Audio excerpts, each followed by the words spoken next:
Welcome once again to Kevin Pollak's Chat Show. I am, as always, Chat Show. So nice of you to come by and spend some of your Easter Sunday with us. May I just say on behalf of Jews everywhere, sorry we killed your dude, but it was his father's plan. We were simply following orders. Happy Easter to you. We had a lovely feast here among the crew. Jamie, dare I say, put together a fantastic feast for everyone, and we dined. There's a big round of applause from outside the studio as well as within.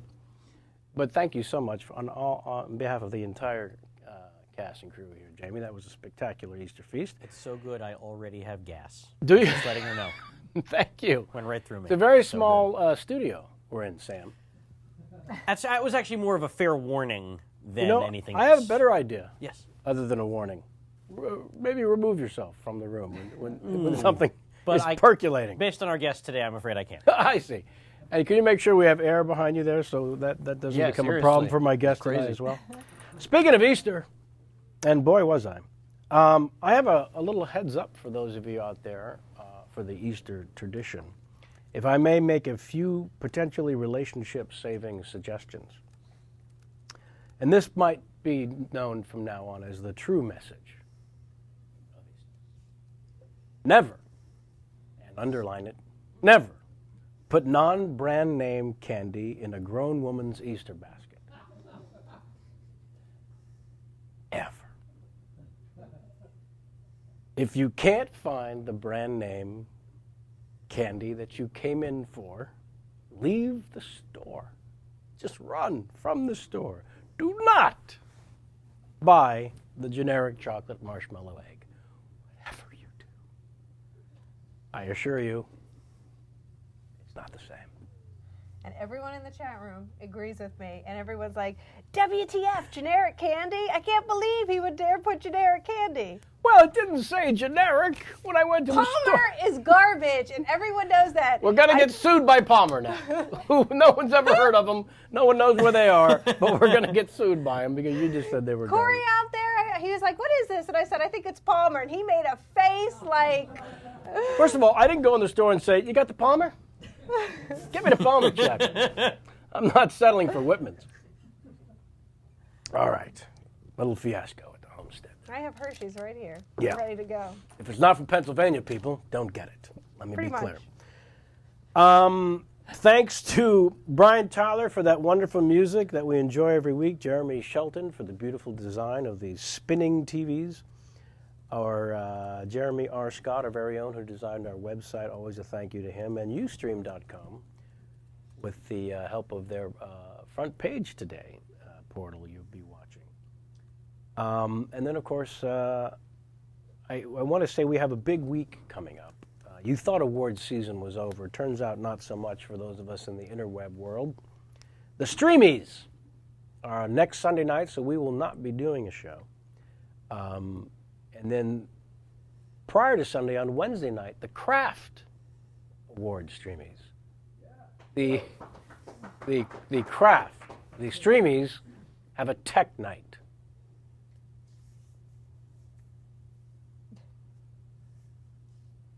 And someone's going to need to explain that to me.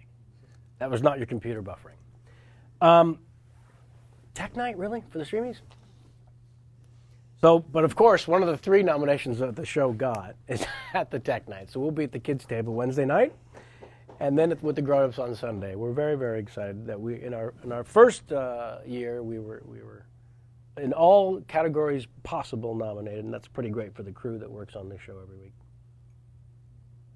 And I look forward to losing all 3. However, we're damn happy to have been nominated because there were only 150,000 people who weighed in this year. Oh, yeah, unbelievably excited to be a part of that a week from today. So it's not like the People's Choice Awards where they will tell you beforehand if you've won so that you show up? Well, you know what happened? The People's Choice Awards, I think the Golden Globes used to do that years ago. Yeah. We'll find out, actually. Our guest today picked up a couple of Golden Globes. Initially, years and years and years ago, they would tell people. In fact, the very first Academy Awards, my understanding, was that they announced them, and then the Academy Awards show was about showing up to accept, to simply grab the gold. But they were announced previously. To everyone, not just to the winners. But what people found out with award shows, if artists of any kind will go, you just nominate us. We will absolutely show up. You want to give us me? You got something for me? I'm there. What is it? Yeah. So you just have to put our names on a list and we'll show up. A year from now, speaking of the Streamies, I hope so very, very much that we are talking about the nominations for a new web series that a lot of us here at the show worked on. Jason Antoon and I created and co-wrote and acted this thing along with Sam Levine, and many of our crew worked on it. Mike Rotman was my producer, and I directed this thing. It's called Vamped Out, and I've spoken a little bit about it on the show, but we have a world exclusive. I'm all right. A world exclusive right now premiere of the trailer. Yes, the trailer.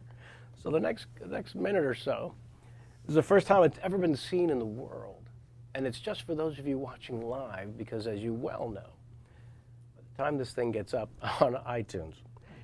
No, the actual trailer will be seen at babblegum.com like the series will be seen starting tomorrow. So this really is a world exclusive. I'm very, very excited to present it to you, and it can only be a disappointment at this point after all that build-up. But here now, the trailer for our new web series, Vamped Out. Okay, test my mic. 1, 2, 3. In 2009, award-winning filmmaker Elliot Fink was shooting a documentary about a real vampire. When I tell people that I'm an actor, they go, "Oh, what restaurant do you work at?" But when I tell them that I'm a vampire, they perk up and they go, "Oh my God, which movie were you in?" Who do you believe is a real vampire? They did not think, though, that you were vampire-y enough. What? They made an offer to someone else. Who did they make an offer to? It doesn't matter. They went a different way. We mean a different way. You mean like a Michael Clark Duncan kind of way? Or? Kinda, actually. Billy Zane. He spoon-fed the entire vampire mythology to Bram Stoker. If this documentary comes out, it'll lead to the destruction of our race. I don't care whatever happens, no matter what, and I mean it. We keep these cameras rolling. Do you copy? I don't understand why we couldn't just call the police.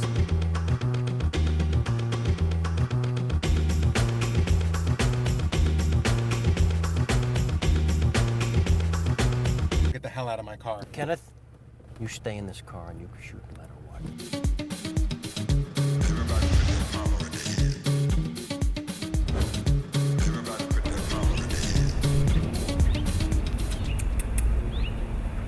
Ooh, diabetic.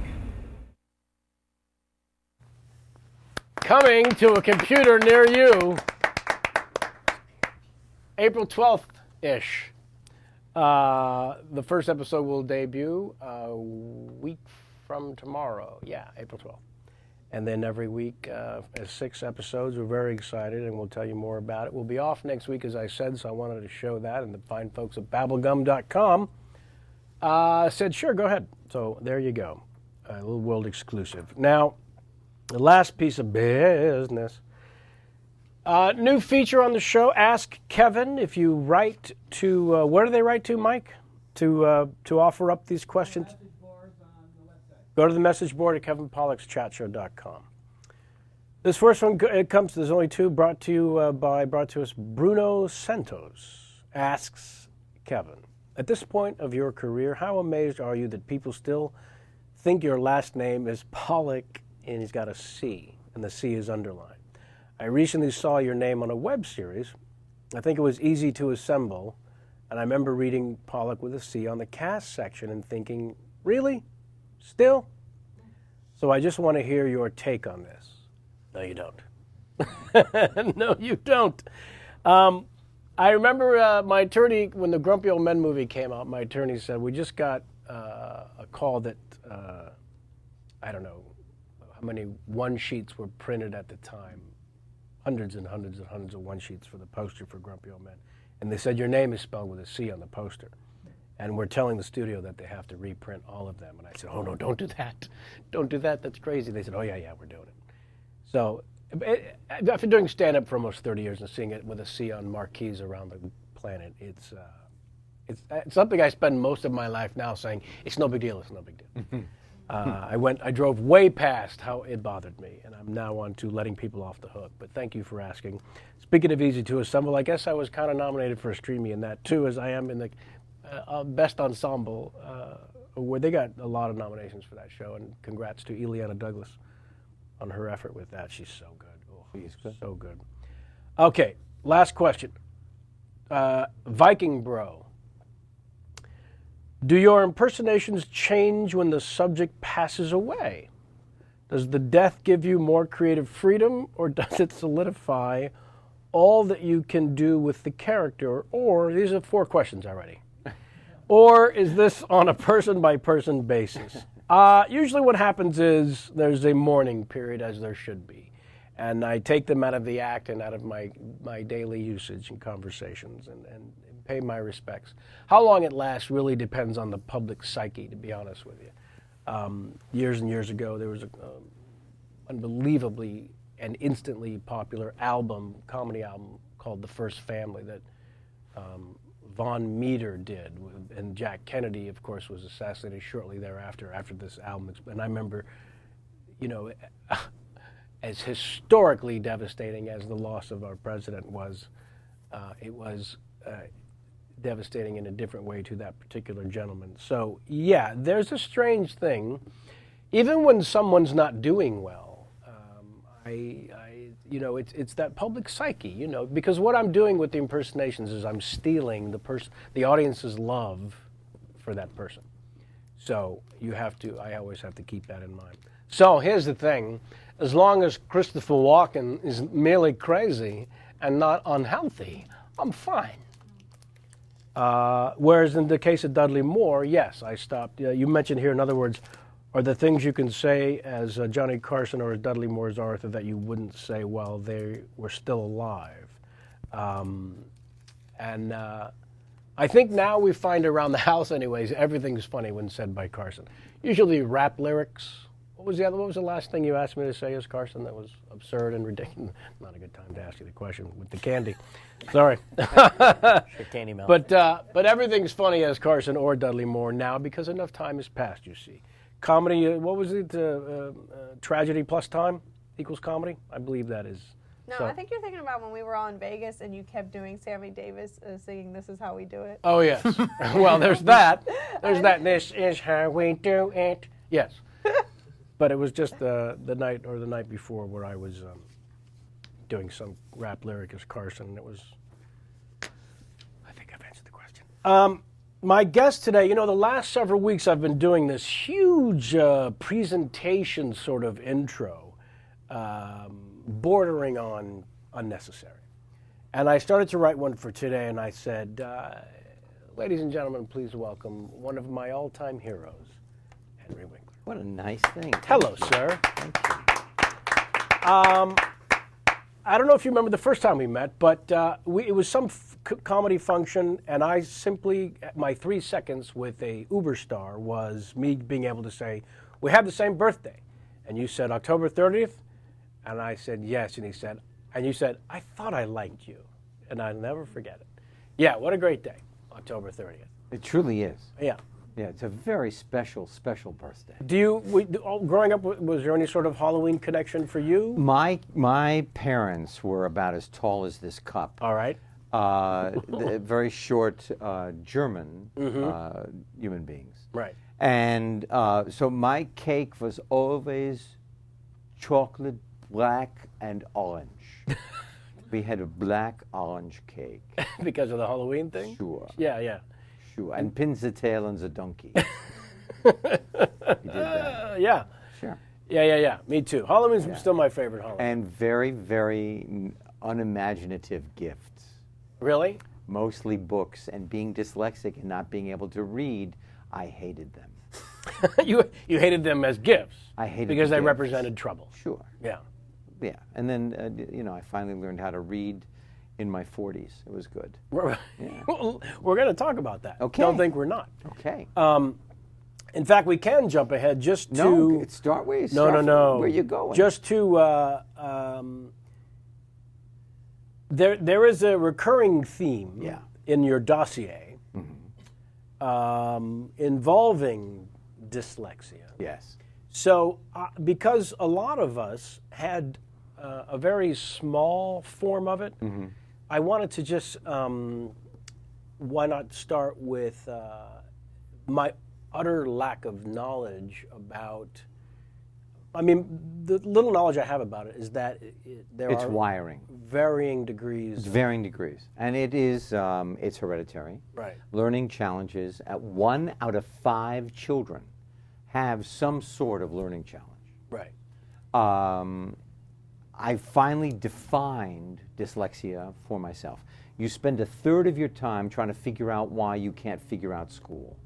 You spend a third of your time trying to figure out why you can't figure it out, and you spend a third of your time covering your shame and humiliation. Oh, so this was your childhood? That was my childhood up until about 7 minutes ago. You know, my dyslexia, I bump up against the world all the time. I came here on your show today, and one of the things I wanted to talk about was I write children's books with my partner, Lynn Oliver. Yes. I forgot the book. I forgot the book. Lucky for you, we are on the internet, and we have access to other internet sites. Yeah. One of which has a beautiful photograph of your book. Let's throw it up. does? There it is. That's it. Is that not it? It's not in the stores yet. And it comes out when? The 20th of April. Keep it up there a little longer. I want to take a look at this beautiful cover, Now, if you wouldn't mind. he is They weren't prepared. in the Throw it 5th back. grade. He's in the 5th grade. Hank is. Hank is. And you notice he has the graduation tassel right there. Yeah. Oh, Yeah. And he graduates from the 5th grade into middle school. Oh, right. And Gary Marshall, who is one of the executive producers and creators of Happy Days, was my mentor. Wow. And he is Hank's mentor in this last book. Oh. And it comes out April? 20. April 20. Okay. You have to say things 3 times. I know that as a producer. Yes. April 20. Yeah. Yeah. Be very clear. And I was told that people in Ireland watch this show. All over the world. We were on the bestseller list, on the New York Times bestseller list, and in Ireland last year on my book tour in Belfast and Dublin. They love you there. Well, they are lovely human beings. Yeah, and they love And them. we were in Scotland. There's been... I went fishing in Scotland. Did you? I got skunked, which means I caught nothing. I was going to But suggest. it was beautiful. Oh, wow. River Tweed. Oh, my God. Yeah. And just floating jackets. Wait, 2 million copies you've sold. Yes. There's been 9 novels. This is the 10th? This is the 17th. Is it really? This is the 17th novel of Hank Zipser, the world's greatest underachiever. The 17th. And the first one came out? In 2003. So you write one every week? We've written a lot. I go to Lynn's office. Right. I sit in her office. She sits at the computer. I walk around her office, and we have created 17 novels that way, writing together. It's not as told. Right. It's not ghost written by. We write them Both talking together. and she's typing. Both talking, she's typing. Sometimes her talking is, shut up, I'm... Sure. She has she's on a tear. Yeah. That must be just Fantastic. an absolute wonderful creative outlet for both of you. When I looked at the first book, the very first book, he goes to the school that I went to, PS 87 in New York City. He lives in the apartment I grew up in. The delicatessen that I used to get my tongue in Swiss on rye with extra Russian from, he goes to. So it's not autobiographical. It's not at all autobiographical. No. When I saw the first book, I was sitting around a table with people from Barnes & Noble who buy all over the country for their children's section. My mind turned into cream cheese. Yeah. I couldn't believe that a book had my name on it that I actually, because I was told I would never achieve. Sure. And I smelled it. Yeah. I touched it. I rubbed it on my body. Absolutely. I couldn't believe it. Yeah. And I'm sure now, even 17 books later, it's still utterly unbelievable to you. I drive from my house to Lynn's office. We write in her office. And Lynn is also one of the co-founders of Children's Book Writers and Illustrators, Wow. the Society of Children's Book Writers. And they have 25,000 members all over the world. How did you find each other initially? Alan Berger, my agent at the time at ICM, said, if you're interested in doing this, in writing for children about your learning challenges, I'll introduce you to Lynn. She's funny. Nice. That's how we met. Wow, that's wonderful.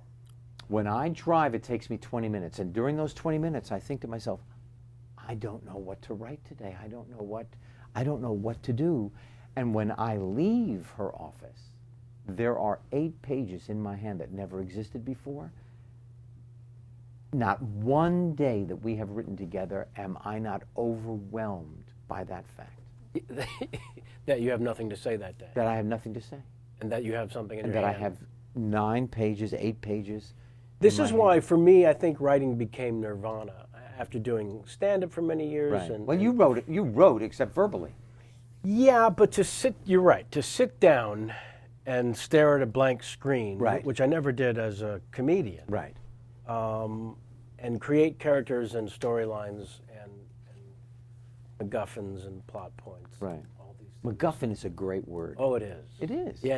Very underrated, underused. Underused. I don't.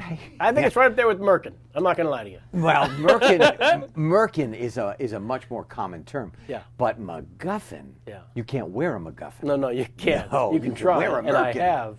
And I have one on at this moment. Yes. I have cousins who wear Merkins. Oh. I have cousins who are Hasidic, very Orthodox Sure. Jews, and they're Merkin wearers. There must be. Yeah, they can't own technology, can they? I mean, they're not supposed to. Right. Yeah. You're they suggesting a Merkin would. I'm suggesting be a they can't hear form- me say this. is what I'm suggesting. They will never ever see this. And if I'm not suggesting it, I'm praying that No. they're not. We do have him on the phone, though. Can we open? Is that true? No. Oh. I spoke before I thought. No. Yeah. I love the MacGuffin as much as I love the Shaggy Dog. By the way, I love the Shaggy Dog sorry, as yeah. well. So I found nirvana in writing in the sense that, it begins with I have no clue. Right. And I tell people, I don't know what your experience, when you write together, and I would love to know this actually. I'm going to tell you. First drafts, Yes. to me, Yes. for unlike most people I talk to, Right. are not troublesome in that I just go. There's no stopping and thinking because I know I'm going to rewrite this 100 Yeah, times. but I think without even thinking about the fact that you're going to rewrite it, I think your technique is the only way to go. You write without editing yourself. Yes. There are enough people in the world that Right. will edit you. Right. You have to write what you know, Sure. and you have to write in your flow, whatever is coming out of you. So many kids say to me, well, Hank can't spell. I can't spell. I could be a writer. And I say, look, you give yourself 10 minutes a day. Sit at your computer or handwrite, a long writing. No, write it out, forget Longhand. it, with a pen. Longhand, I think, is what you Longhand is Yeah. what the word I was Sure. looking for.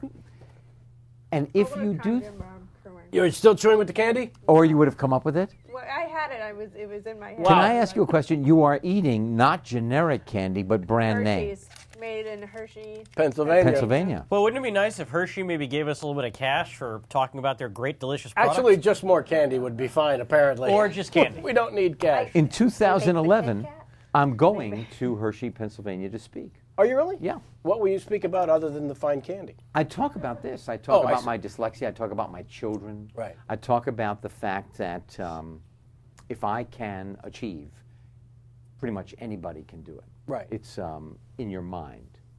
Well, let's Yes. let's put a pin in the writing for a moment and jump back to Hello. an undiagnosed case. Right. Obviously, is what the only kind you could have had Yes. at that time. Right. I was called stupid, lazy, that I would not achieve, that I wasn't living up to my potential. But When you sat down to look at a written word, a written sentence, Right. and your brain disallowed you from actually getting through the sentence, Right. was yours the type? Well, it was a conspiracy between my brain and my eye. Right. They were in on it together. Would the two of them ever allow you to actually, once you tried many, many times to get through? Yes. So it just slowed you down to the point that you read so slow. Yes, a snail was Raced past you. was a Formula One compared to my brain and my eye. Right. And so when you said to others, or did you? Look, I was embarrassed. Look, I said very little. So, as an adult, it's so easy to look at the situation Right. and say, well, you simply let people know what's happening. Right. But as a child, you don't know what's happening. You don't know what's happening, and it is painful. So you must. So okay. My children, all three of my children, Jed, Zoe, and Max. Got this? Jed is my stepson, and Zoe and Max, came out of part of my body, but all three are dyslexic. And in fact, your dossier says when you were spending time with Jed and having him diagnosed, is That's when right. you, That's you, when I you found heard out. these symptoms and Yes. said, but that's me. I said everything to Jed, who's now 36, and a father, and has a wife. Amanda, if you're watching, you are one of the great women on this planet. My daughter-in-law is Not the first phenomenal. time you've told her that. No, I sometimes I call her and leave her a message, just because it's shocking how fabulous this woman is. But anyway, when Jed was in the 3rd grade, he had to write a report. And I said everything to him that was said to me because he was so verbal, so clever, so funny, so smart with his mouth, but couldn't get it on paper. Had him tested, everything they said to him, I went, that sounds like me. And at that point in your life, I was 31. you had not been so-called diagnosed No. even No. at that point. So No. but that must suggest, as an adult, you still had not really shared this with a great many people. No, because struggle. I didn't know. All I knew was Your brain works differently. my brain works differently, and when you are young and you are imprinted in this way, and people are telling you that you're not smart, you truly believe you're not smart. So I grew up hiding the fact, being the clown, that I thought I was stupid. I imagined that was true.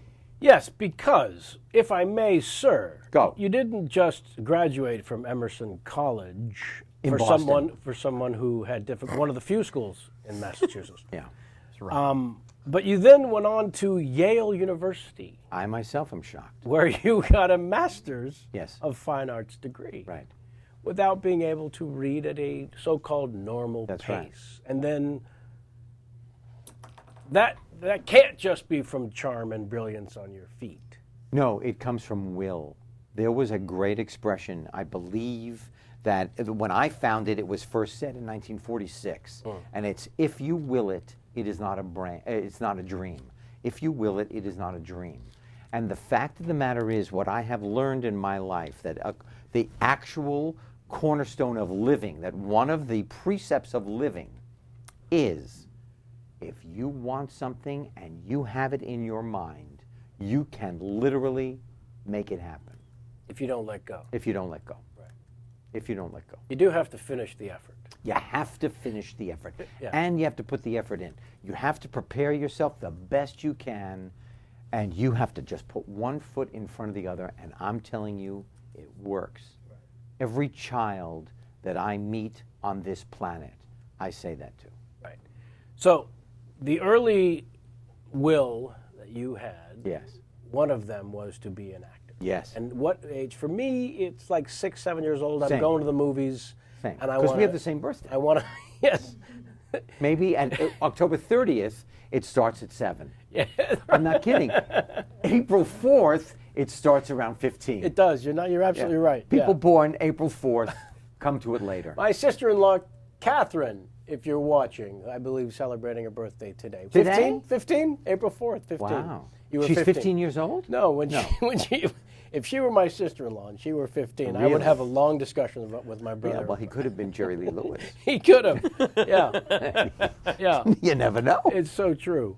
Priscilla was corn-fed as well. And raised by Elvis. She is just the wanted to point. see our movies. That's how that happened. So, Yeah. so you're at your age 7, you're thinking, I'm not even thinking. I know. right.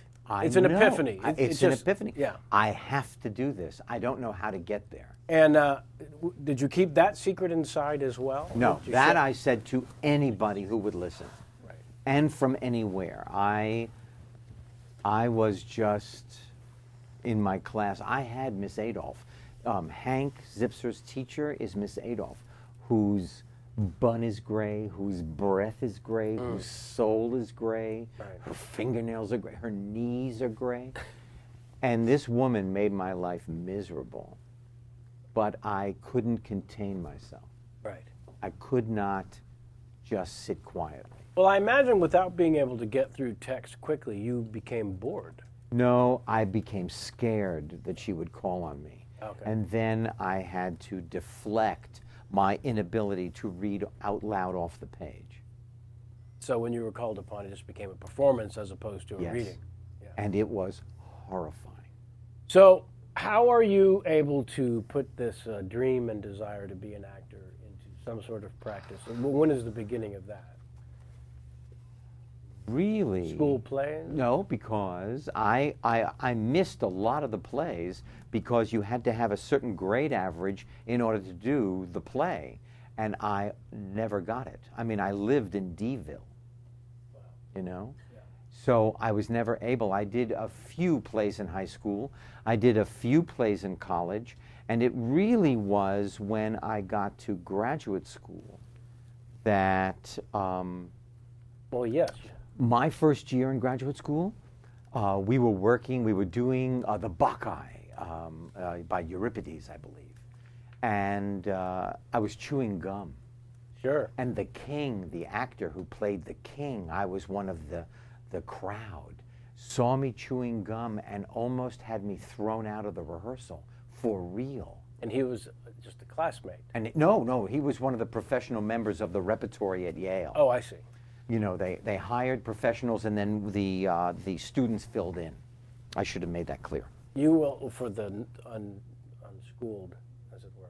Oh my goodness. And I learned quickly. One of the professionals, a woman, came up to me and she said, if you don't stop screwing around in the middle of rehearsal because you're not funny, I will punch your teeth in. Oh my God. I mean, and I thought I was being clever. Sure. And on that day, Yeah. I started to learn focus. And be a professional. Wow. Because she was not joking, this Right. woman. Well, so when you get to the master's effort Yeah. of, it's one thing to say I'm going to be an actor. Right. It's one thing to get involved in local theater, be Right. it school Right. or community. But the Yale drama Mm-hmm. is such a lofty perch.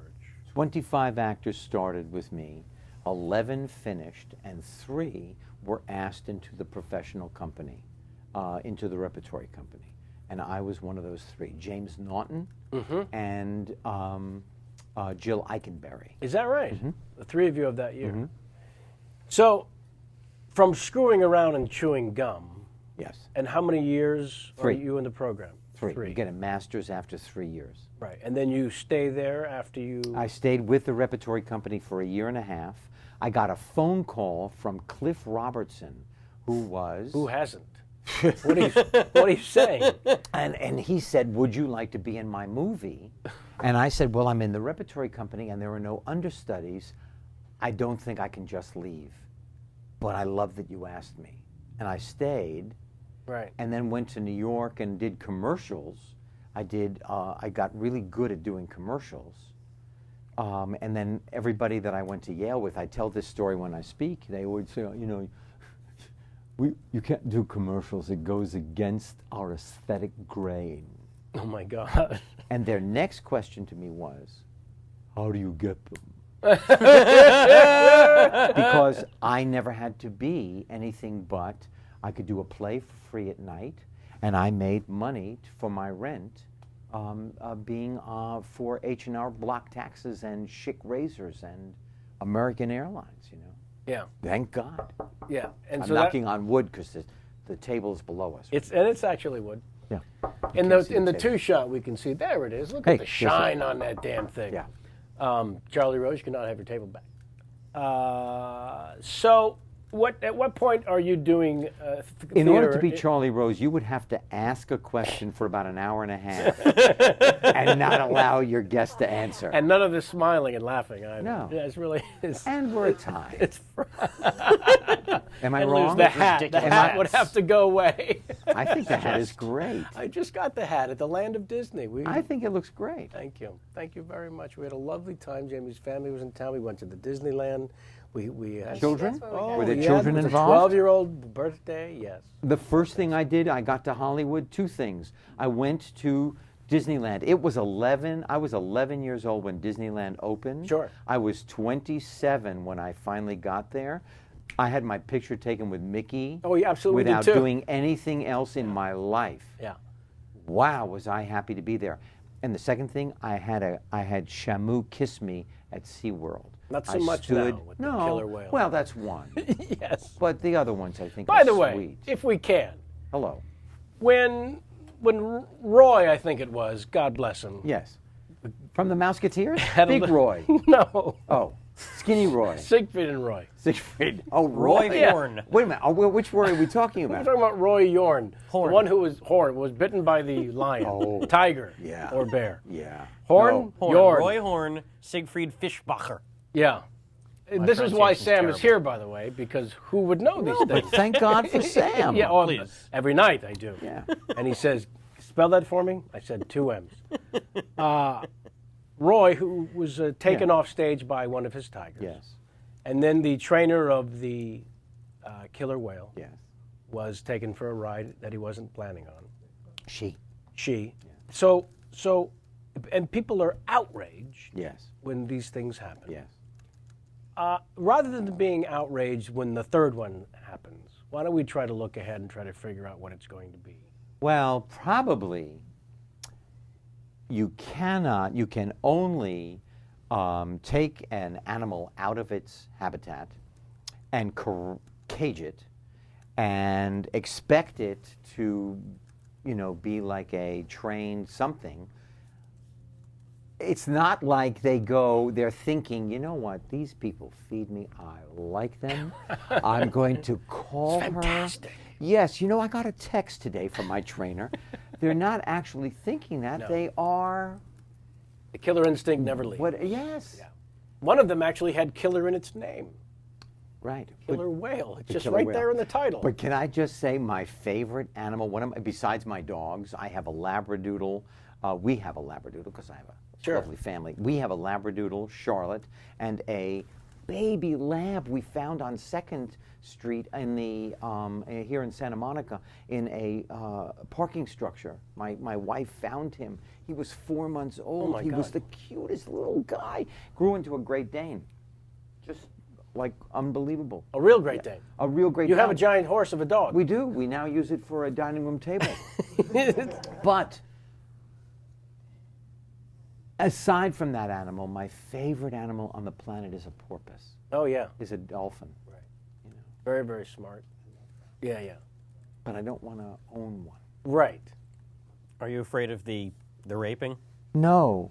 I think do it that. is, I just think it's sad. Yeah. And although I did go to SeaWorld and got want that kissed, kiss. yeah. And the tongue felt like a big watermelon. It feels like a watermelon when it, With a little scratchy? Is there a little no sandpaper? scratch. No scratch. A soft watermelon to the face. I have a Polaroid that no longer exists. They don't make Polaroid anymore, do they? Oh, no. Well, No. some version of it. Yeah. I think they reinvent themselves every now and then. Yeah. Yes. So you're doing theater in New York. I did theater in New York. A little bit? A little bit, yes. I tried out a lot for Broadway. Didn't get it. And then I did commercials. I did The Lords of Flatbush with Sly Stallone. Give me the worst audition in the theater. that I ever did? Yeah, or a bad one, just a bad it didn't Most go. of them because I never could read off the page, so I memorized the best I could, and then I would rewrite it. I would ad lib. And a lot of directors said, excuse me, you're not reading what I've written. You're not reading what's written here. And I said, because I'm giving you the essence of the character. Oh, my God. If I get the part, I'll do it verbatim. And sometimes it worked, and sometimes I was shown the door very quickly. Yeah. Yeah. It is a writer's medium. Yeah. Very much so. Neil Simon, Right. when you do a play for Neil Simon, he will sit in the theater and he will mouth the entire play with the performance going on. And if you have like a the Instead of an out of place, because he hears the rhythm. You know, his brilliance is also rewriting. There are like 11 versions of a play before it opens. Right. If the audience coughs, he will write out the cough. But it is the writer's medium. He will write out the cough. He'll write out the cough. Yeah, he'll fix it so that the audience doesn't have time Right. to cough. Right. Unbelievable. Yeah, yeah, yeah. You did a play for him. I did, with John Ritter and Len Cariou. Is that when you met John? No. I met John at the 25th anniversary of ABC. I was sitting just here, and he was sitting behind me, and I moved my chair back, and I bumped into him. I turned around and said, "Oh, excuse me," and then I went, "I just saw the commercial for your new show, and all you do is fall out of frame. I think you're going to be unbelievable. I love the way you fall." And since then, we were friends. Oh, my God. Yeah. Yeah. And then, unfortunately, we lost John. Yes. Yeah. I miss him a lot. Oh, you must. You must have got a lot closer together when you were doing the play. Fantastic. We had dinner every night together. Yeah. We had a great time. There is an earthquake going on right now. Yeah. Just a heads up. That is an earthquake. Yeah. You can see all the Oh, light wow. shaking in here. We've had our think we're first okay. live Having- earthquake. This is a I think we're real. going to be all right. Earthquake. This is Yeah. exciting. Look, the lights are shaking. I remember there was a guy on NBC News, Shotnick, his name might be, who on Kent the air, Shotnick. dove Yeah, under the That's still desk. going on. We're still going.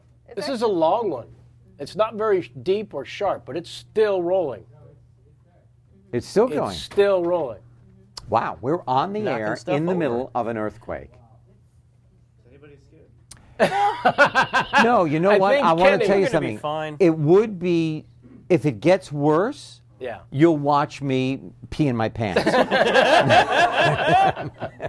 But at this moment, this is very livable. Yeah. But certainly I have to say something. It's amazing because these earthquakes are moving all over around the globe, and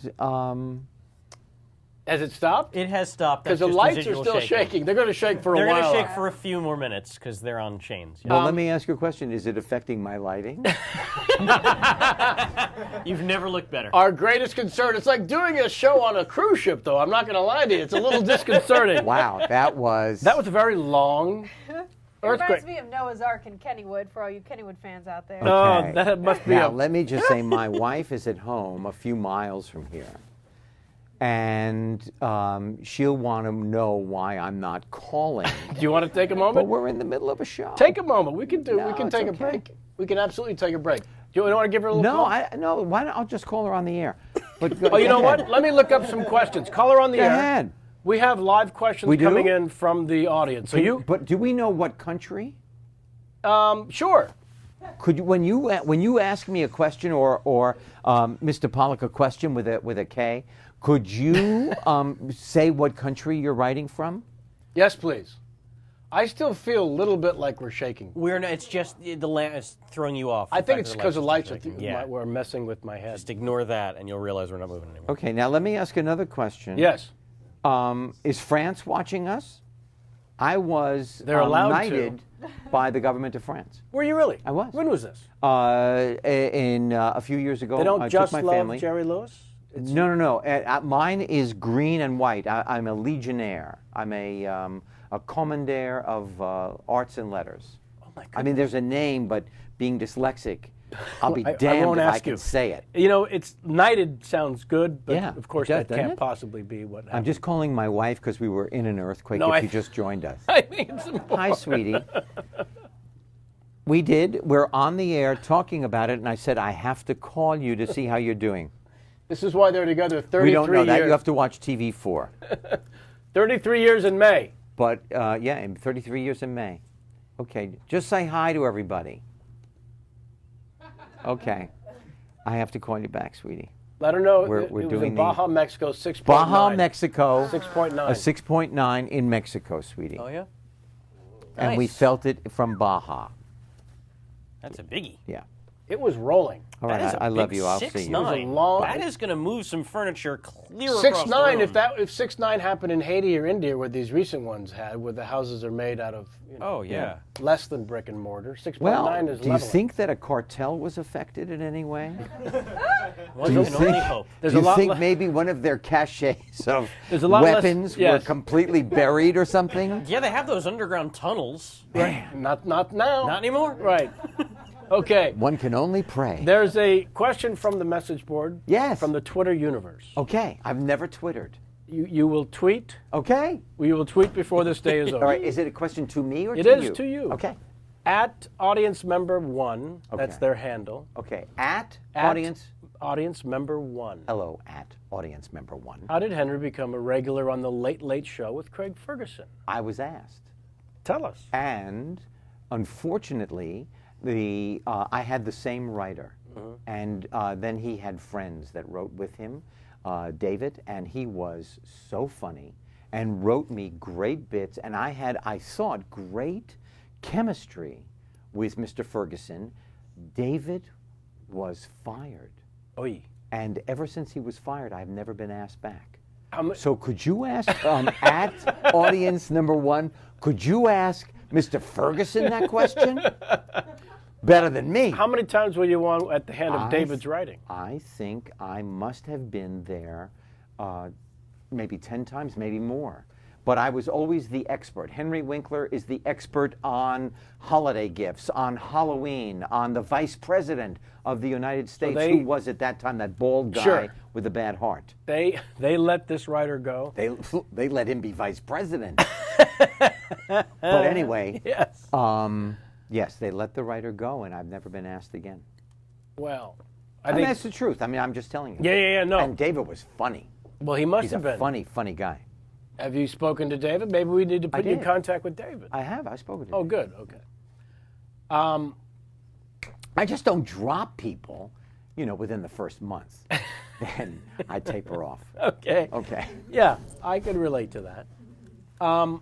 Here's another question from Does the it say where? message board. This is one that came up before we asked Oh, for the okay. wheres. Yeah. Okay. In fact, these people that we're reading the questions from now, Jamie, if they want to let us know what part of the World they're country or world they're writing from. Yeah. I know. Tell Ross, What part of the country? I love America. isn't I it? love our country. It's fine and dandy. Yeah.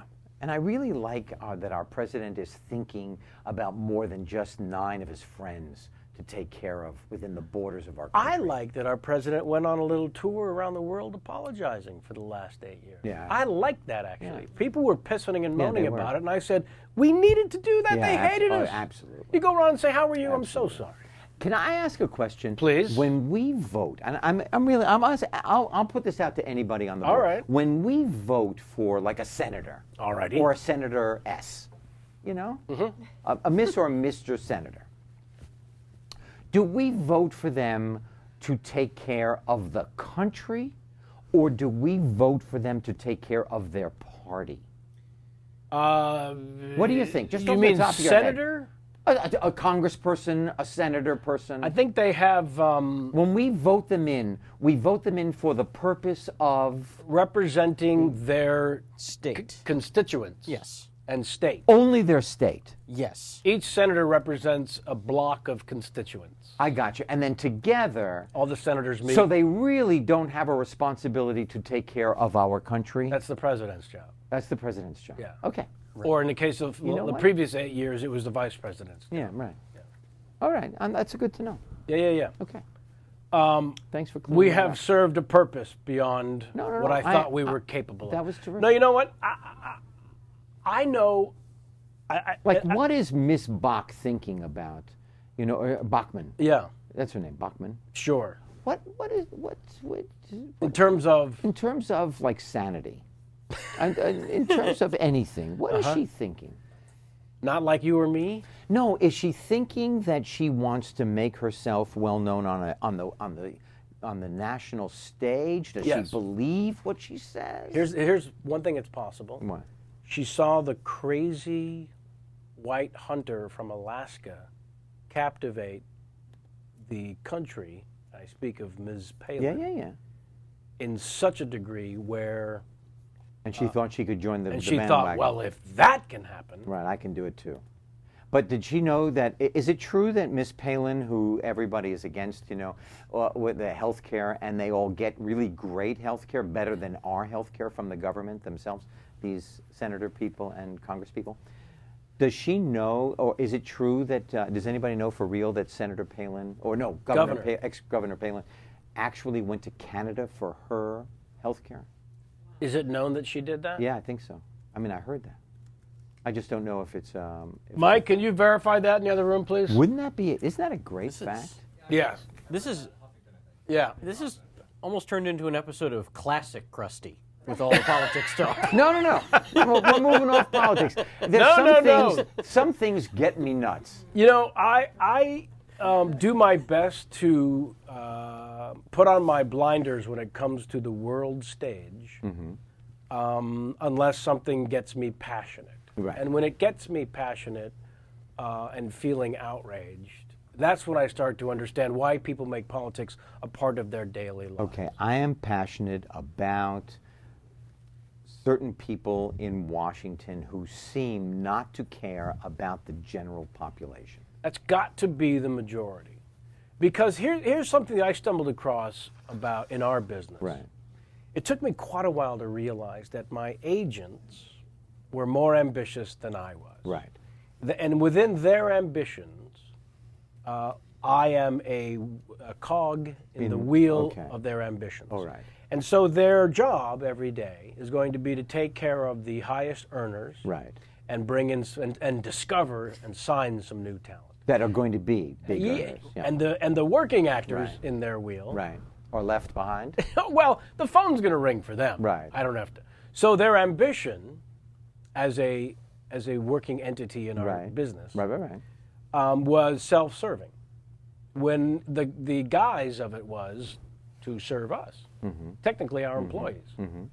I think politicians, I believe, they must have their own ambition and agendas far beyond their actual job, which is, it seemed early on in our business, I found people, this mentality of everything we do is about the next job.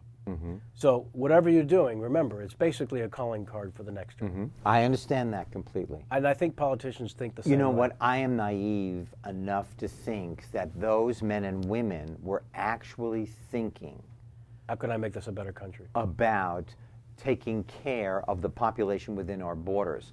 The last administration, it became very clear to me, took care of about 16 people that were very close friends of theirs. Yeah.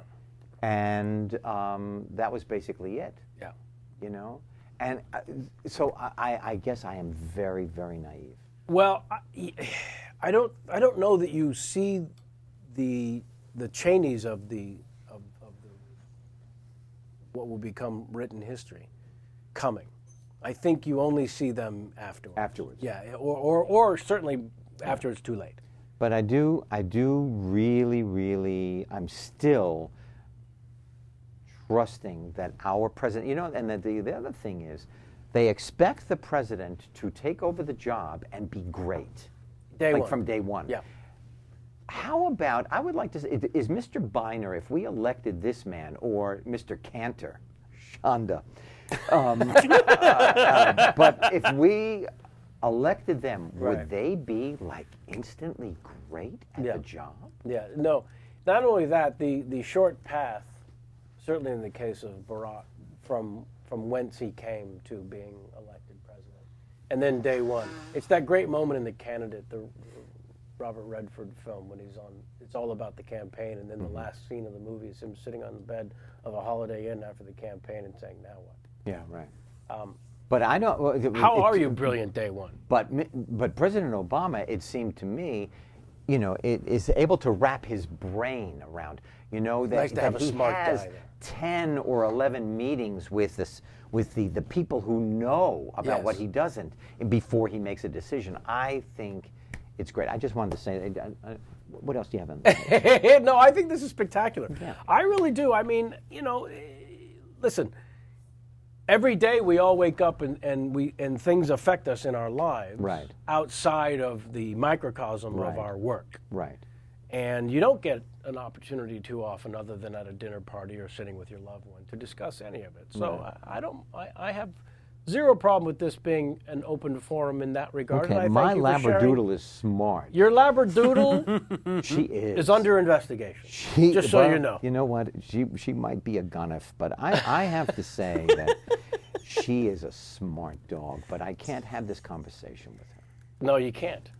You can't. I'd like you to have just this conversation with her. Yeah. That our cat, Yeah. Edith. Yours? Ours. Yeah. Edith, because you said, yeah. Not a cat person. Clearly. I don't want to meet Edith. I understand. I'm just being straight with you. I appreciate that. Which is why I brought Edith up. Thank you. Because She's not in the building. No. The Labradoodle's name is Charlotte. Charlotte. Oh, that's a strong name. It is a strong name. strong We name. appreciate all animal names that are human names. Yeah, that's fantastic. Charlotte, however, as smart as you believe her to be. I don't believe it. I see it. I understand. She's not doing something that Edith is doing every single Which day. is what? Edith buries her own poo. Wow. Cats do this by instinct. Is that true? It is true. Yeah. They're born with When my this- dogs were babies, Yes. they ate their poo. Exactly. At which time they couldn't come in the house. Let's do this. All right, so you know what? On the level of intelligence. From a distance, I really admire Edith. Okay. I'm not kidding. Like a big. You don't big- have to meet. You don't I have don't want to to meet her, but I just needed you to acknowledge. I admire that. Okay, good. I'm not kidding. I'm right with you. Okay. Honestly, they're the only other species on the planet other than humans that look after their own poo, and I think they deserve a lot more credit. You know, I didn't answer the question. I'm sorry. go Sam, ahead. did you want to weigh in on the poo Go ahead. factor? I wanted Sam. to weigh in on the poo. Okay, sure. We'll take the poo as, say, a pro for cats. But how about this one? Should an intruder ever come into your home, is Edith going to take that guy down? Edith is going to dig up the 'cause I poo and will. throw it in. Ah! What was your answer? No, because I will. I know where the bat is under the bed. When is your birthday? My birthday, Yes. January 26th. January 26th. Same as Ellen DeGeneres when she. So whenever she's on the show, I get to tell Oh, okay. Then you'll have your moment. them. We can have our moment. Wow. We have Go ahead. from America. America. This is a tweet 5 for you. Tweet 5, that's the name? And there's Dave Keckner, the actor I was mentioning, T5 forever now. because he recorded that for us. Okay. The tweet 5 is the rapid fire questions. Okay, here we go. A this or that. Okay. No correct answer. No correct answer. Gatorade or H2O? Gatorade. There's no prize. I love that movie. Okay. No, really. Who is a better ad-libber, Steve Martin or Billy Crystal? Better as in faster, I'm going to say. Specify. I would have to go with Steve. However, I directed a movie with Billy, Memories of Me. Memories of Me, and when he is on a tear, when he's on a roll, Look out. he is genuinely side-splittingly funny. Your directing is the next thing I would like to discuss. Okay, if fine. You don't Here we mind. go. Number 3. Yeah. Hair, gel, or mousse? Moose. There's no prize. Did I mention there's no prize? Yeah. A Beautiful Mind or Willow? A Beautiful Mind or what? Willow. Beautiful Mind. That was incorrect. I I'm love sorry. this man. You have I am. I'm drinking from the cup because Ron Howard directed this movie. I As he actually did A met the Beautiful little Mind. person in England who was in this movie. I acted with his son, Really? also a little person, when I did Captain Hook and Peter Pan, Oh, right. but I didn't like this movie. You did this live on stage, this Captain I did. Hook and I've done Peter it 4 Pan. years in a row. It's called a pantomime Right. in England. But you get to speak. I do, as Captain Hook. There is no pantomime. In It the- is It's misleading. Yeah, a little bit. It is the story of Peter Pan with, in the middle of it, is vaudeville. Oh, my. And you yell at the audience and they yell at you. They boo you. What a fantastic experience. Oh, my goodness. For the strong. And I tell them, if you don't shut up, I'm going to come down there and poison your ice cream. Really? How does that go over? Very nicely. They cheer. Oh, nice. Yeah. They like when you give it back. It's a great, great tradition since 1607. And I'm one of the few Americans, the first Americans, that have been invited to do it. Holy Toledo. I'm very proud. How often? You should be. How often have you done this? 4 years in a row. I did it in Wimbledon, in Woking, in Milton Keynes, and this past year I was in Liverpool, England. Is it the first time you've been to Liverpool? It was. And no, I was there when I was 14. Why? Because my parents took me on a trip to Europe with my sister. Really? Beatrice. My mother's middle name, Beatrice. Yeah. Now, Hello. I need Are before we finished before with we the- go. The last one Okay. was not a this or that, and Okay. not in keeping with the tweet 5. listening. It was a request Okay. to share one story Yes. about your dear, dear friend John Ritter. Any story. Okay. John Ritter, when I was rehearsing with him for the Neil Simon's The Dinner Party on Broadway, Right. said, when we laughed at something he did, he went, try the veal, I'll be here all week. Right. He did that 17 times a day, every single day, when we were rehearsing, or walking down the street, or having dinner in Joe Allen's in New York. It was as funny the first time as it was the 900th time. He was a generally walking funny. Right. He was, and bright. He carried a briefcase with him, a satchel, black satchel, filled with loose change, enough that he could have paid his mortgage. What are you talking Heavy. about? On the pennies, nickels, quarters. There was so much in there, he could have paid off his house. He walked around with the satchel. 5 or 6 newspapers. 3 books that he was reading at the same time. His mind was constantly going. Right. Great father. Has 2 boys, 2 girls. And he was constantly in touch, thinking about, loving, instructing, hugging his children. Oh, and so nice. And the funny part of it, Yes. the funny part of him, Yes. from all I've heard, Yes. was this no effort. No effort. And no off switch necessarily. Yeah, there was an off switch. Oh, nice. There was another side that was very thoughtful, Right. quiet, and then he would go deep in himself, Right, right.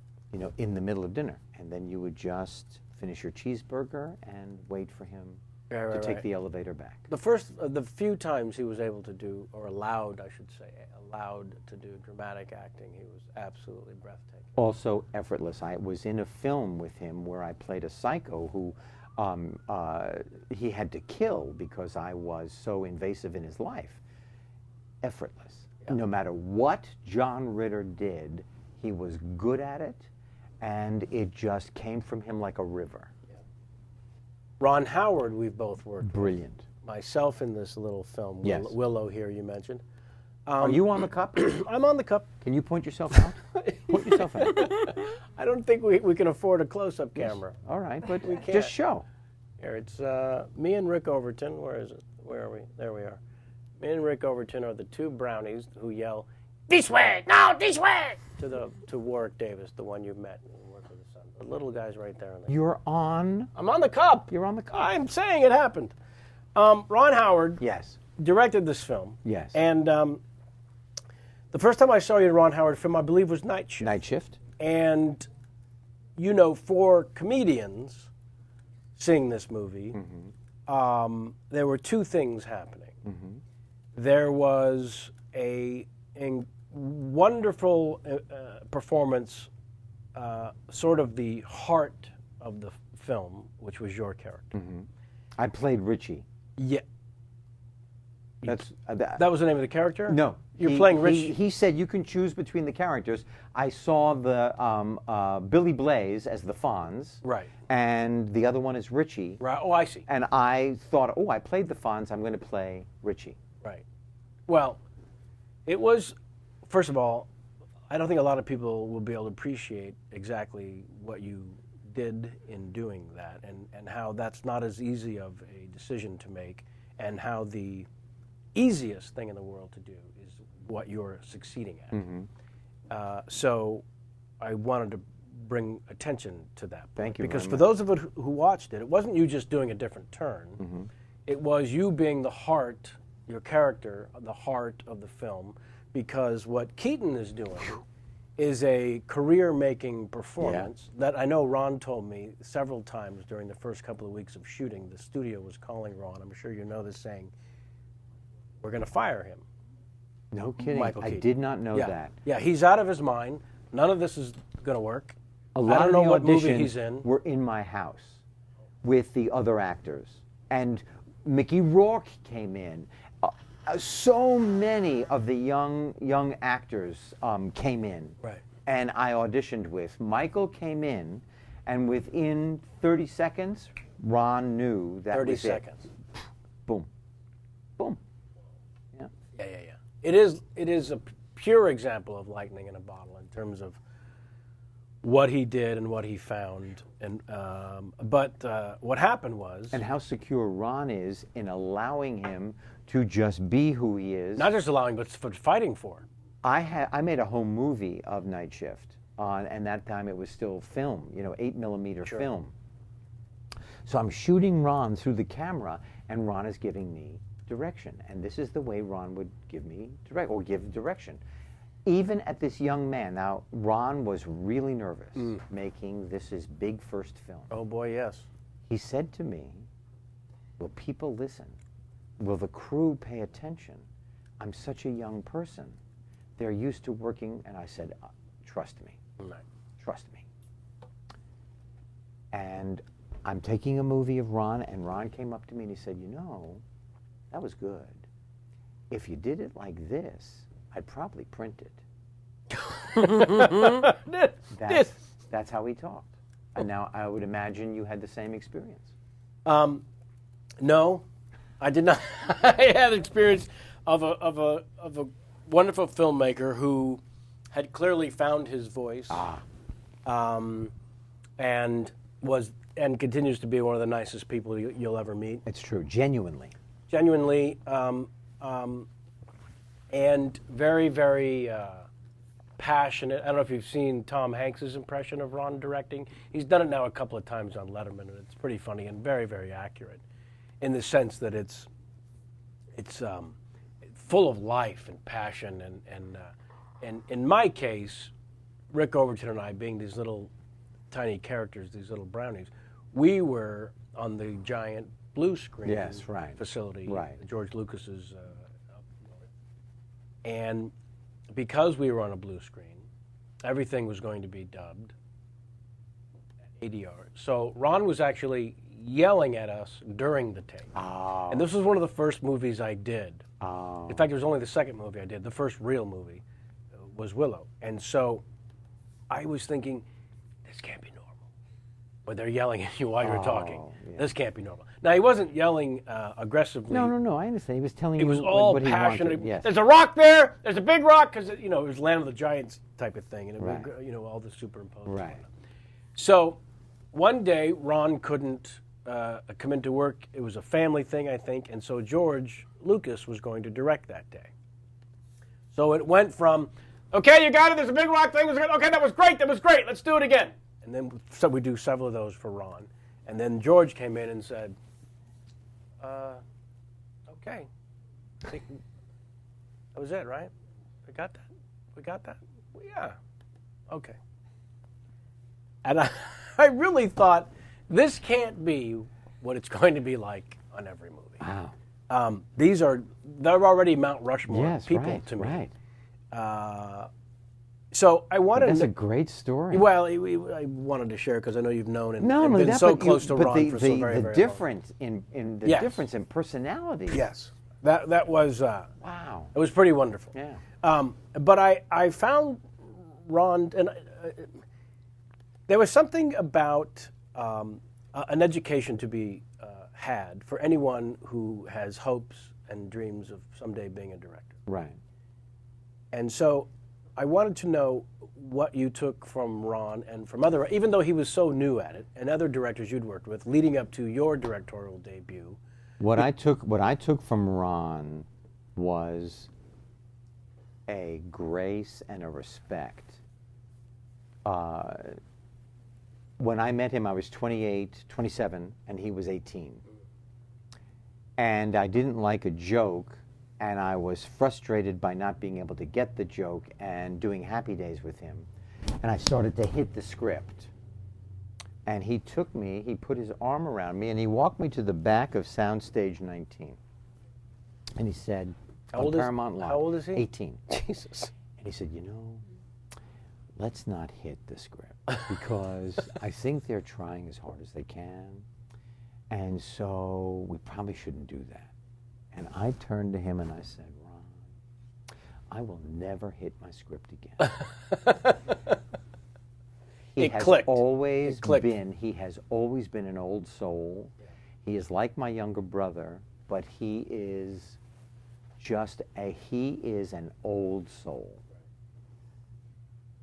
Right. When you just listen to him. Yeah. I love him dearly. Yeah, with all the antics I was suggesting on the set, there's a calming center. I know exactly what you mean. He wasn't yelling at you. He was passionate for the giant seeing it, even on the blue screen, and he was getting you to react to it. Right. That was his style. Yeah, I understood completely what you said. Yeah, there was a sense I got from him and other directors when it's working. Yeah. Which is the fish stinks from the head. Everyone on the set's going to take their cue. That is true. And the director's going to create a happy set or a not happy set. And you don't have to get greatness from being mean. Oh, no, you don't have to be mean, you know, ever. And you can stand up for yourself, you can argue, you can whatever, you can know what you need and not give up on what you need, and you don't have to go necessarily to mean. You know, as some people do, because I would imagine they are insecure. So now when you get to a place of frustration like you might have in that script, instead of hitting the script, I say, you know what, I'm not sure I can do this. Is it really, really important that I do it exactly the way it's written, or can I try something? Or they will say, you know what, I'd like you to do it the way it's written, and then I will do it and see I was wrong, I was nervous about it, and I should have just tried it and shut up. Or it didn't work, and we work it out together. All right, so when you're directing, and an actor comes to you and says that. It depends on if I think that it's really important for the scene. Then I learned to talk in short sentences as a director. Tell me why. Because actors are really good at what they do if you cast them well. Right. And you know what I usually do? I walk up and I say, I didn't believe that. And I walk away, and you're surprised at the next take. What do you want? Why are you talking to him? And I walk away. And that works out really well. There are times you have to spoon feed somebody. Well, I had my little directorial debut with this web series. And when is it on? It debuts a week from tomorrow. Hello. But I didn't get to a place where I could talk that straightly, that honestly, because I was overly concerned about their Did you also help write it? Yes. Did you also act in it? Yes. Okay. So you had so many things going on. As a director, you have to be the parent, the psychologist, the friend, the arbiter, the taste decision maker, and you're not all that. You're also two other things. Well, yeah. Hard. Yeah. Hard. Well, just in the aspect of saying the exact But sentence. you're on a cup. Well, saying the exact sentence, I didn't believe that. But you can get there if you want to. Beautifully direct. But if you will get there if you want to. You will be able, Kevin, As a director? as a director, Yeah. will get there. Right. But you're thinking, oh my God, it's my baby, and you're a Scorpio, and you're thinking, oh my God, am I right? Did I get enough? Oh my, what happens if it doesn't? Let's be clear, I was always right. Oh, wow. And I knew that. Wow. And I knew that. Yeah. But it was just a matter of... I haven't met anybody in a long time, except maybe. As soon as you said Scorpio, I felt I was on safe ground. Wow. I don't even know if that's true because, they demoted Pluto from a planet to a star. So what happens to all those people who actually buy into astrology? Yeah, and then he's a dog. They're screwed. Pretty much. 2,000 years of a science with things and a birthday gift with your signia on And it. every day in the paper. Gone. Yeah, worthless information, turns Really? out. No, it was really about... I thank you for that. Every time I've had a director on, Did anybody I've from quizzed them. another country? Yes, from Scotland. Oh, hello! Here's the question. Have I met you? Yeah, at Ross_Owen from Ardry. You know, he spelled it phonetically for me back here. In the Oh, chat. then Sorry. Airdrie. I can't remember. I'm going to say Well, Ardry, correct and me. he can Okay, correct I'm us. sorry. Here we go. Ardry, Scotland, asks, Yeah, Airdrie, you're right. please tell us a story about the little autistic girl and what happened when you said "a" to all her. right. It's amazing. Okay, he all right. said. I was downtown in L.A. First of all, thank you for the question. Yes. And I was downtown, and I was the honorary chairman for the Special Arts Festival of Los Angeles School District, all the schools. And I'm walking through, I'm hugging, this was a few years ago, hugging the children, and a little girl goes, "Hey," and I turned around, and her mother starts to cry. And we calmed her down and said, "What's wrong?" She said, "You don't understand, my daughter is 7, my daughter is autistic. My daughter just spoke the first word in her life." Oh my gosh. And because when I turned around, she said, "Fonz." Now I meet her a year later. I go back again. Right. And this young lady added 100 words to her vocabulary and asked me to hug her sister because I hugged her the year before. So something in the character jumped out of the television Oh my. and A. affected her. Right. And it's one of the great moments of my entire life outside of my children. Has to be. Unbelievable. Yeah. Wow. Unbelievable. Yeah, you'd like to think that something you can contribute could ever affect a human being, but you never ever You never put know. that face on it. You never know. And when it happens, You just do what you know is right. You just do what you want. And because we are all the same, something about what you're doing, because it's coming directly from you and from your humanness, will connect with somebody else. somehow. I think so. I trust that now. Ross Owen, thank you so much for that amazing question. Yeah, good question. We are, Yes. first of all, how easy was the last hour and 19 minutes? I don't know. I had a good time. I'm saying we've been here already an hour and 19. Is that true? Yes, it is. There's a clock right there. And we lived through an earthquake. That's what show business a people mere do. bag of shells Hello. is what the great Gleason would say. Really? It is now time for you to face Yes. the Twitter game. Okay. Sam Levine, Oh, boy. our host and host and host. Oh, this Rise to the is going to be a occasion. good one. I feel good about him this Now, week. you are not on the tweet. No, you are I'm not. I on do the- not Twitter.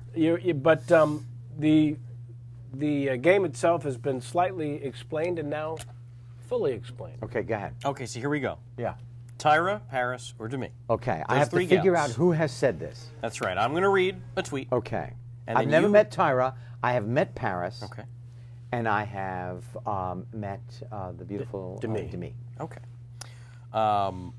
So you're going to ring in after I read the tweet. Okay. And you ring in by saying your name, Okay. because otherwise I won't know who to turn to. Oh, I see. You're playing too. Oh, yes. Yeah. Okay, you were fine. playing Oh, it's against me Kevin. against you. I'm holding the table now, babe. Oh, it gets good. It ahead, gets Sam. intense. I'm And Kenny, then, we still shaking?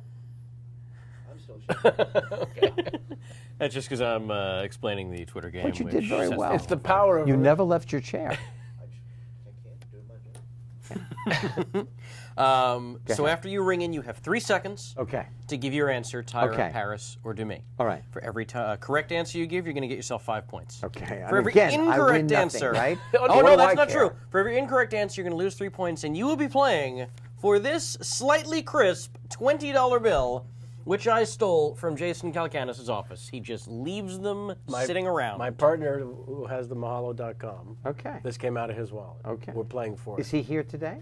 No, his wallet is, but course he's not. not. It's a Yeah, holiday. exactly. He has enough of these in his wallet never to show up. Apparently. Okay. But we are playing for that. All right. There is money at stake. But I don't want to make a thing, and I was because I don't want to mean forget that- at the end. Yeah. You haven't won yet. What's it doing No, I over just there? like it closer to me. I want to. I More like to incentive. feel the vibe. More Can I incentive just to play say better. how amazing it was that we're doing this show through that earthquake? Yeah.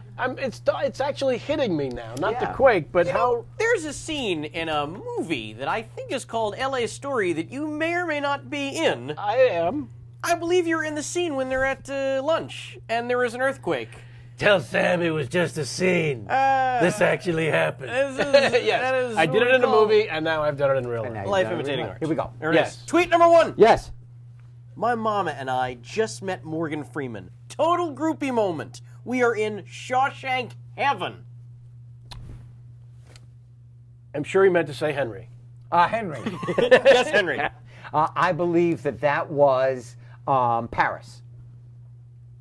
Oh, sorry, no. Okay. That was Tyra Banks. Oh. Tyra Banks. All right. I was going to say Tara because you used the word mama. Mama. See, and that's why Mama. Mama. I heard Mama. mother, and I immediately go ahead. It's all right. Here we go. Tweet number 2. Having to stand up and speak in front of a crowd, always scary. But to do so right before Bill Clinton was a bit nerve-wracking. Kevin. That's why you have to say your name. Yeah. To me. That's correct, sir. Was that what you were going to say? No. Okay. All right. Still anybody's game. Tweet number 3. Yep. Say your name. Check me out on Chelsea lately tonight. Love her. Henry. Yes, sir. Demi. That is correct. Wow! Nicely That done. was a tough one. Nicely done. That was a tough one. I'm That did not impressed. sound like Demi's Did voice not. to me. That No, is but why let me just say, You Paris are- would have been killed. You are back in the plus column, my friend. Here we go. Tweet. Okay. Tweet number 4. It's getting good now. Just watch Lady Gaga and Beyonce's new music video for the song Telephone. It is so amazing. Kevin Paris. That's correct. Oh! Smoking. I was going to say that. It's on fire. I forgot my name. This is not a good time for that. You really need to remember your name today. Maybe we need buzzers from now on, No, just so that in case you know the guests what? forget That's their own a names. great way to do it. Well, the problem is the buzzer sounds the same. I'd We give have the 2 different buzzers. Sounding. Yeah, 2 different sounding buzzers. We're gonna leave that there. He needs a little more incentive. All right. All right. Tweet number ahead. 5. Yeah. Number 5, anyone's game. So thrilled that Catherine Bigelow won for Best Director. What a historic moment to have been there for. Tyra. Henry. I remembered somebody's name. May I refill your water, sir? Yes, please. I'm empty. Henry, did you want to venture an answer there? Tyra. I'm sorry, that was Demi Moore. Oh. Demi. To me. Okay. It's all right. It's all right. I hate got this 2 to go. game. There are no. I'm not kidding. I really am hating this game. You're okay. Okay. It's a tough game. No, It's a I very tough understand. I understand. You can't make it better. He doesn't hate the game, he hates how it's going. Go ahead. Tweet number 6. No. I no. hate both. He hates the players and the game. No. All right, I love the players. I love the He players. hates the host and the game. No, I love the host and I like the player and I like the thing. I like the table. I hate the game. Go ahead. All right. Tweet number 6. Yeah. Okay. Very specific. Here we go.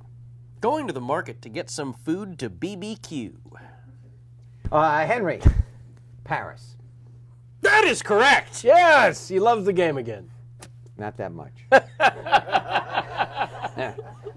I'll be honest. Okay, here we go. Here we go. Tweet number 7. Yeah. I'm just going to read this tweet. Go ahead. Shrimp sandwiches, shrimp sausage, shrimp and grits, shrimp gravy, shrimp burgers, shrimp coffee, shrimp frozen yogurt. Kevin. Tyra. Yeah, that's true. I bet you that's right. That is correct. That is correct. Sure, as soon as you said grits, I'm now getting the game. There are clues in the damn sentence.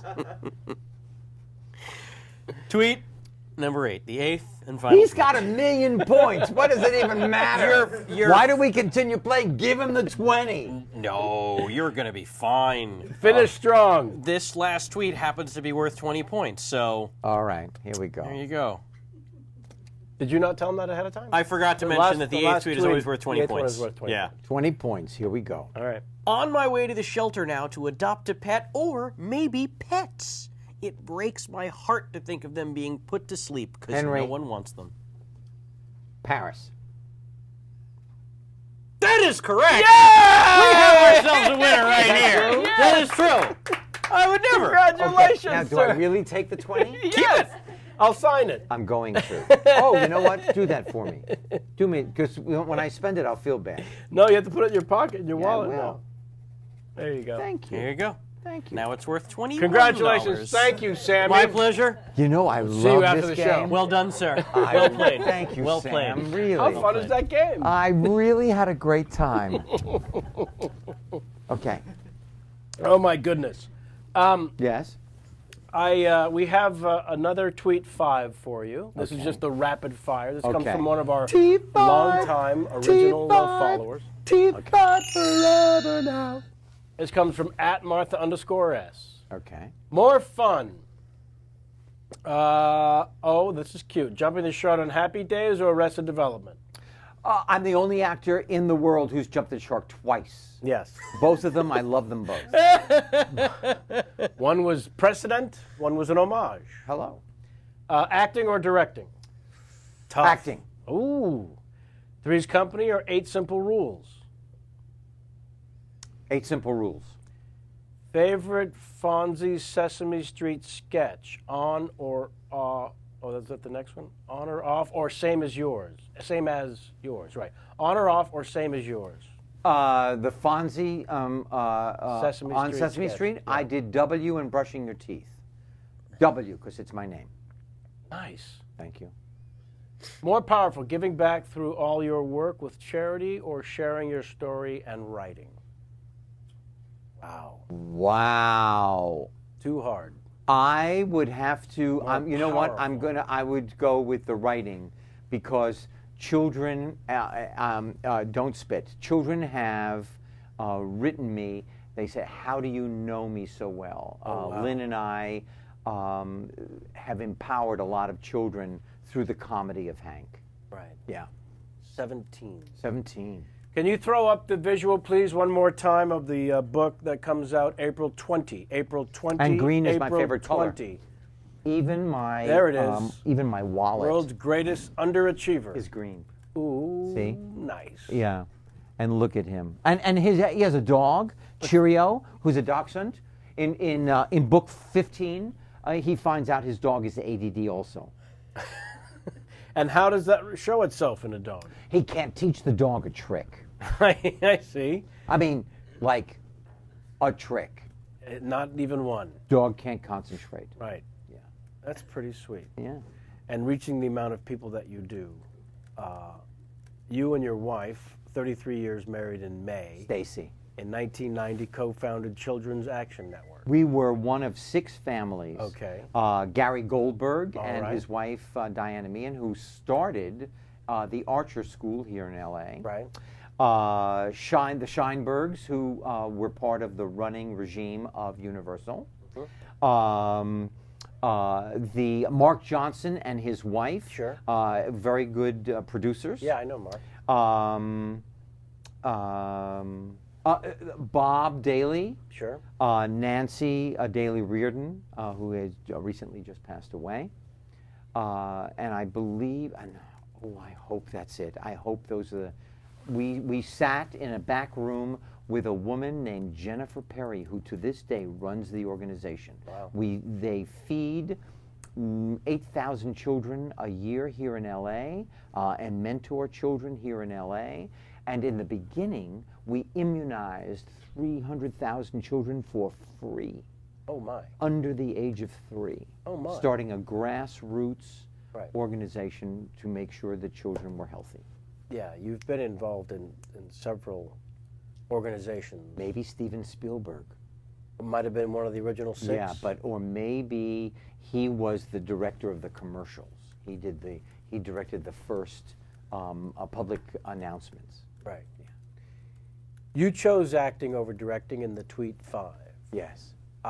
Because you Acting get is my first, directing is my second, producing is the most difficult of the all 3.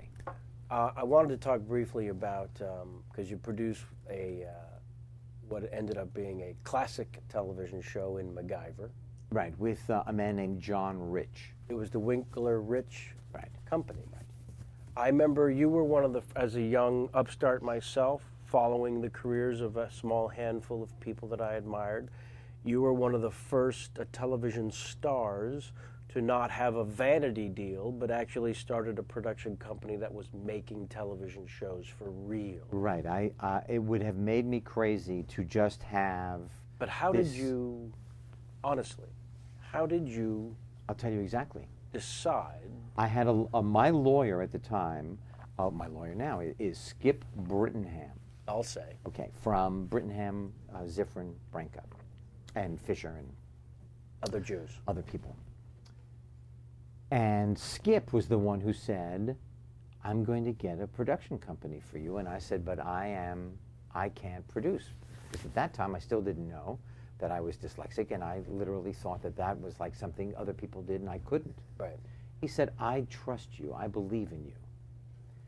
What I have learned in my life is that there is always somebody who can help you do something you don't know how to do. Yes. But you bring to the table. You yourself bring stuff to the table. You could make things happen. So I just did what I knew. I could help in the casting. I could help in reading the script slowly, but I could doctor, help with the script. I could help in selling. I could help in liaison with the studio and the network. I was pretty good with people. Right. I was good with the actors. I could get them out of their trailer. No one ever had a hissy fit on our set. You know, That's just huge, by the way. You're the way we run the, you know. Now, I must say, Yes. at that time, you know, the Fonz was pretty big. So I would knock on the trailer and I would say, look, I get fan mail from 126 countries. So why don't you come out of your trailer now? Because that's silly. I could say that. Right. And I did Sure. on just a few occasions. But mostly the warmth. Yeah. You said something very important before in this interview. You said everything starts with the head. And it's the truth. And it all trickles down on how people conduct themselves in a professional place. And there's talk of a MacGyver movie. Yes, but the writer of the MacGyver pilot, Right. Mr. Zlotov, I'll say. took that right with him. So he is doing the movie. MacGruber, who he tried to shut down, came from Saturday Night Live. Beautifully. And so I have nothing to do with the movie. Oh, I see. Okay. But a fun experience overall? Great. And we had a star who was better looking than about 12 or 19,000 million people on the planet, Richard Dean Anderson, one of the most handsome men ever. I looked at him and I thought, oh my God, there are so many people ugly because you are so good looking. You must have taken it from them. But he was also a great leader star. Right. So if the crew had to march up a hill, he would pick up the equipment and he would carry it. And he would be the cheerleader, and he would stand, not a Jew, because I couldn't stand in the rain in Vancouver. I would melt. But he didn't. Yeah. And he was phenomenal. There was no way it was possible in a fluke, lightning in a bottle situation to cast a Jew as Arthur Fonzarelli. It was not possible, ever, to get a Jew to play MacGyver. No. That was not going to happen. It would be MacGyver Moskowitz.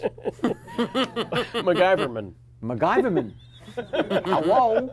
And I want to tell you, I can't go to Romania because I will be affected. My stomach will not do well with Right. food. I'm nauseous and I need more than a toothpick, a string, and a battery. Well, a toothpick I can use because I get gefilte fish in my teeth. Right. And I have to get it out. Right. How about that there was a big story this year that the cod, I think it was the cod or the pike. All right. 400,000 pounds of pike from the Midwest couldn't go to Israel because of the high tariff. The Midwest was stuck with 400,000 pounds of pike, and Israel didn't have enough gefilte fish for Passover. That doesn't seem possible. It was a story. Oh, my God. It was in the news. I read it. Yeah. Are people still watching? Oh, yes. Are you kidding? How many people These are people? Have we lost them? Have they just said, "My God, they talk a lot"? These men. 16 people had to go. Yeah. They had to go. But no. I miss them. Well, they are missed. I'm kind of thrilled that we went 96 minutes and 48 seconds without talking about Happy Days. And I didn't have to pee. And you didn't have to pee. But this is my way of getting you to come back, to show Okay. the photography. Yes. Now, can I just say, this is how dyslexic I am. You emailed me, you asked me. Yes. I want to talk about your photography. Thank you. I found out in your dossier. Why don't you bring some pictures, but you'll have to put them on a CD. Right. I called my assistant this morning. It's Sunday. I called her, and she's having Easter. I said, please, just walk me through it. She did. I wrote it down. I did it. The computer, I clicked. It said, burn this. I did. The thing came out. I brought it to you. You put it in your computer. It was every picture except one I took. Yes. It was 378 pictures of you and your granddaughter. Yeah. India Bell. Oh. She is now 5.5 months old. India Bell, the only one in the whole family to speak Portuguese. Is that right? Because this is a great girl. Yeah. Oh, Her my. parents don't speak it. No. She does. What? No one knows how or why. It's a past life thing, possibly. India Bell. But she speaks it beautifully. That's a beautiful name. Some people call her Indy. I refuse. Yeah, I don't blame you. I call her India Bell. Beautiful name. Wow. Yeah. Weitzman. India Bell Weitzman instead of Raquel Weitzman. You know? Right. No, Revy Weitzman. No. India Bell Weitzman. Hello.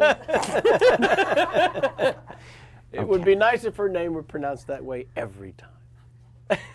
Every time they called from the hotel from downstairs. Is this Miss India Bell Weitzman?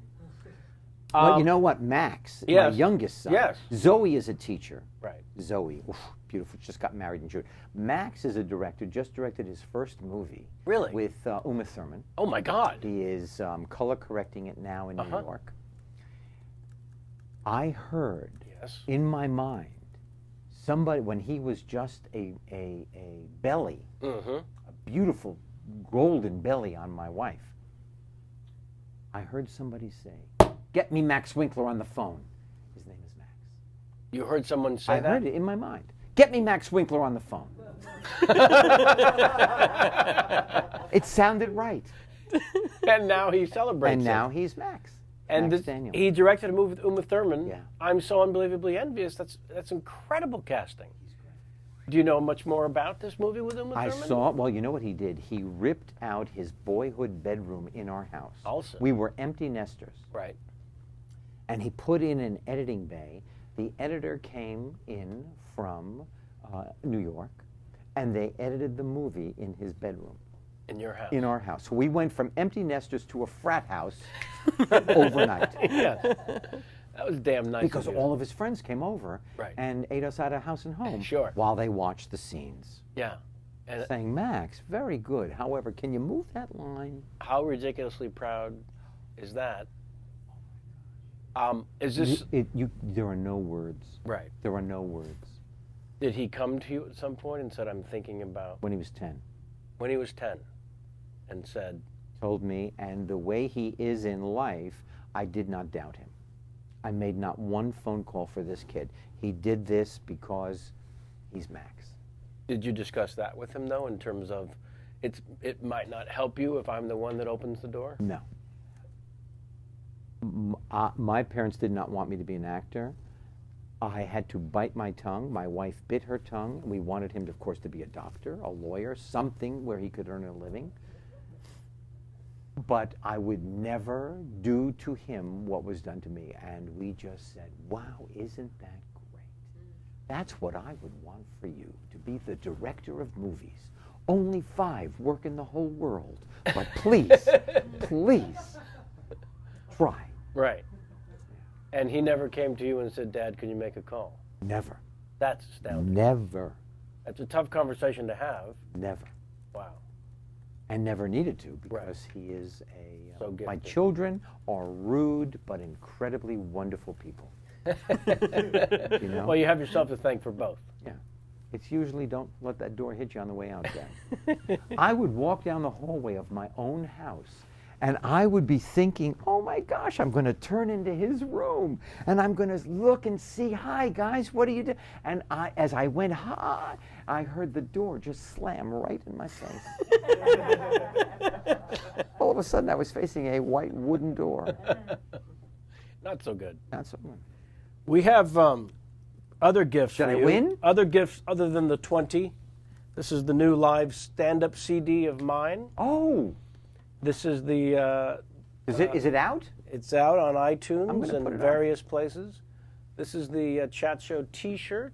Yeah, well, that, you know, I collect T-shirts. tell me. Swag. Uh-huh. You know, in the business, Yes. when you get something from a production, Right. it's called swag. Does anyone know why? No. Sam, you probably know. I don't know why. Swag, it's an acronym. Depending on which version you believe, it's either stolen with a gun or stolen without a gun. That's what swag Is that true? I knew I thought it Sam was would stuff know. we all get. Nope. I like that. I like that too. I can't spell fast enough to come up with a reason, but I love my swag. Good. Nice. Excellent. I collect swag. Yeah, you mentioned that you collect T-shirts beforehand. Yeah. And And hats. considering the number of T-shirts we get in this particular business, I have a lot of T-shirts. you must have a room of Well, T-shirts. yeah, pretty close. Thank you so much. Honest to goodness. This was a lot of fun. It was I unbelievably didn't fun. know what we were going to do, Yeah, and we did everything. It was great. We were all over the place. Yeah. And an earthquake. and I won $20. I think 6.9, you think $20. I It's swear to fine. God. It's fine. You know why? The 6.9 really didn't Affect us. cross over the line. It got close because it lasted. The thing about the earthquake for me, growing up It my lasted a entire long life, time. born and raised in California, I call it earth surfing. And also, thank you so much for letting me call my wife during the show. Please. Yeah. My grandfather lived through the 1906 earthquake of San Francisco. I am of an earthquake family. Yeah. So to me, it's earth surfing, and I kind of like them. I'm never shocked by them. Even the 1994 was crazy. I don't like that. With TVs flying out of the wall at you as you're. But this one, because it was rolling, it never felt jolty or scary. But the fact that the rolling didn't stop. That's true. It is did what go on got a long time. Is what got unnerving. Yeah. I didn't care for that. And I hope everybody in Baja is okay. We pray for Except the everyone involved. cartels. 7.2, it's been updated to 7.2. Wow. That is ginormous. That's ginormous. Yeah. That is big. Anymore, buddy, anywhere. I was muted for that on purpose. She's done doing charity work for earthquake victims. She's had it already. It's too much. It's too many. Now, you're going to sit there one last moment uncomfortably while I sign off to the fine folks watching from around the world. Okay. This will take 9 seconds. Okay. But before I do that, Okay, I'm sitting here longer. Go ahead. they reminded me that you were about to get away with not having to do the Larry King game when in fact I think we All right, both what know. is the Larry King game? This is your camera. Okay. 3 rules. Yes. Premise of the game. Go ahead. The premise is simple. Larry, hell of a career, let's face it. Oh, I've been on a show. Right. But he's 107. He is. And it's our belief that it's only a matter of time before he inadvertently says something on the air that maybe we didn't need to know about himself. So when you do the Larry King game, you must do a bad Larry King impression. Okay. Takes all the pressure off having All to do right. a good one. Do a Okay. bad Larry King impression. Getting into him now. And then, as Larry, reveals something about Larry that none of us want to know. Not something about Henry. Oh, I have to say something about Larry. Because you're doing Larry. So as Larry, you'll say that But I did. saying something that I wouldn't, that I Larry- inadvertently, it's about Larry. Yes. Okay, I was going to talk about Glenn Beck. All right. You could do, as Larry, you could that Yeah. could be a Larry experience. And then go to the phones is the third thing you need to do. And when you go to the phones, it's not a bad idea if the name of the city is maybe funny sound. Gotcha. When you're ready, sir, that's your camera. Take your time, no pressure, no time restraint. All right. Very nice to see you. Very nice that you're here. I've got on, you know what, I can't breathe because my suspenders are very, very tight at this moment. But let me just say this, okay? These are not my teeth. Like George Washington, they're wood. All right. You know, I was thinking the other day that Glenn Beck is actually an insane clown who left his makeup at home. Let's go to the phones. All right. We're at a funny city. I know. Funny City, Georgia. What's your question for the cup? Oh, that's beautiful. Was I anywhere Thank close? you, sir. That was all we needed. You are excused, but not from the chair. I'm going to sign off. Thank you Last so time much. I sat here by myself while you talked, I could have had a sandwich. This will be Is this gonna considerably be a long briefer. time? This will be briefer. I will simply I say. got to take my wife to dinner. Yeah. Okay, here we go. Thank you so much. Honestly, that was spectacular. Thank you all so much. As I mentioned, we're taking next weekend off, and we'll see you after that. With my guest will be Nick Cassavetes, who, writer. wonderful writer and director now, and 2 terrific actors and stars of the hit TV show Psych, James Roy Day and Maggie Lawson. What's the crew been up to while we've been doing this? Well, look at the monitor there, Henry. What's the crew up to during the last Pollock's chat show was filmed in front of a Mahalo, live that's the studio name of the audience. place? Audio. Kevin Pollock's Audio. Chat Show. I am, as always,